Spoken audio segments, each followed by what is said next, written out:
1,50,000 కోట్లతో ప్రతిపాదనతో 1,02,000 కోట్లు ఖర్చు పెట్టి కట్టిన కాళేశ్వరంలో మేడిగడ్డ కుంగిపోయింది, అన్నారం పగిలిపోయింది.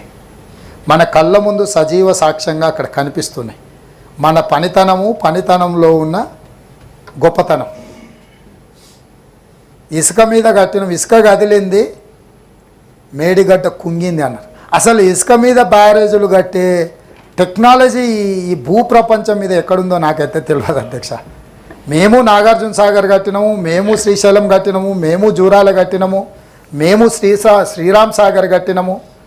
ప్రకృతి వైపరీత్యాలకు దశాబ్దాలుగా నిటారుగా నిలబడే అన్ని వైపరీత్యాలను తట్టుకొని నిలబడ్డ ప్రాజెక్టులు అక్కడ కళ్ళ ముందు సజీవంగా ఉన్నాయి.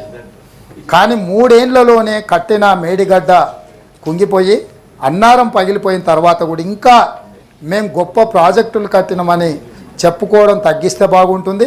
శాసనసభ సమావేశాలు పూర్తయిన తర్వాత ఒక మొత్తం సభ్యుల బృందాన్ని గతంలో ఈ ప్రాజెక్టులు పూర్తి చేసినప్పుడు గ్రామాలలో బస్సులు పెట్టి ఈ ప్రాజెక్టుల దగ్గరికి పర్యటనకు రైతులందరినీ పంపించాను. నేను మొట్టమొదట అందరి సభ్యులకు మా శాసనసభ లెజిస్లేటివ్ అఫేర్స్ మినిస్టర్ గారి ప్రాంతం అది, వారిని నేను అనుమతి అడుగుతున్నాను. ఎందుకనంటే ఆ మేడిగడ్డ వారి సొంత శాసనసభ నియోజకవర్గంలోకి వస్తుంది. మాకందరికి కూడా అక్కడ చిన్న చిన్న ఛాయ్ భోజనం లాంటి వసతులు ఏర్పాటు చేయండి. అటు అసెంబ్లీలో ఉన్న ఎమ్మెల్యేలను, ఇటు శాసనమండలిలో ఉన్న సభ్యులందరినీ కూడా అక్కడ పర్యటనకు తీసుకెళ్తాను. ఏ విధంగా అది కుంగిపోయి ఎందుకు పనికి రాకుండా అయిపోయిందో మిమ్మల్ని అందరినీ తీసుకెళ్ళి చూపిస్తాము. మీరందరి సూచనల మేరకే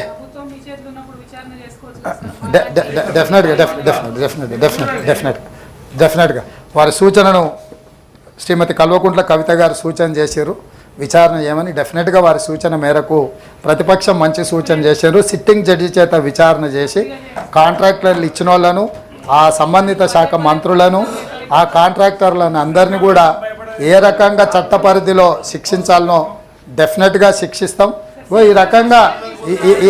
ఈ రకంగా ముందుకొచ్చి ప్రభుత్వానికి సహకరిస్తే డెఫినెట్గా చేస్తాం. సిట్టింగ్ జడ్జి చేత విచారణ చేస్తామని మా పెద్దలు జీవన్ రెడ్డి గారు చెప్పిండ్రు.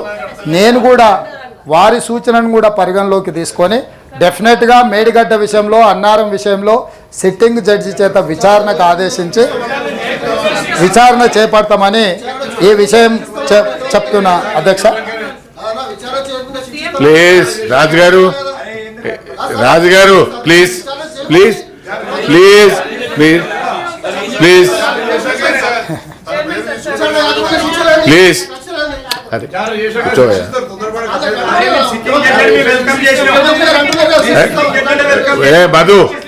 మధు గారు అక్కడ మాట్లాడుతున్నారు, కూర్చోవయ్యా. అక్కడ మాట్లాడుతుంది కదా, అదే మీరు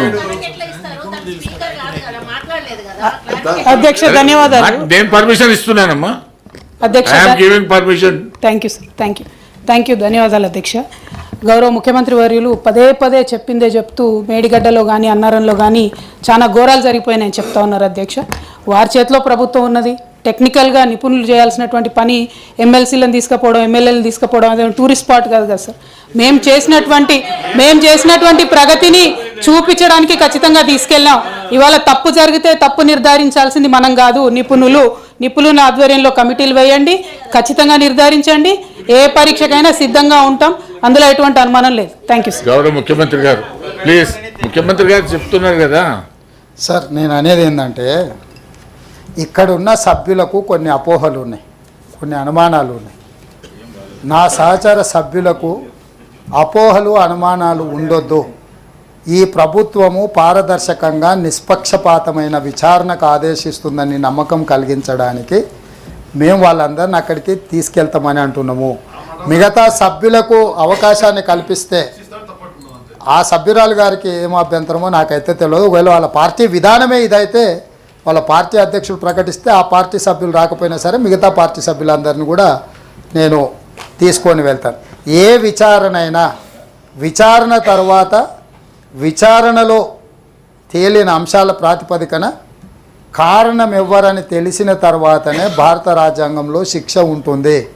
నచ్చితే నజరానా నచ్చకపోతే జుర్మానా విధానం ఈ ప్రభుత్వంలో ఉండదు.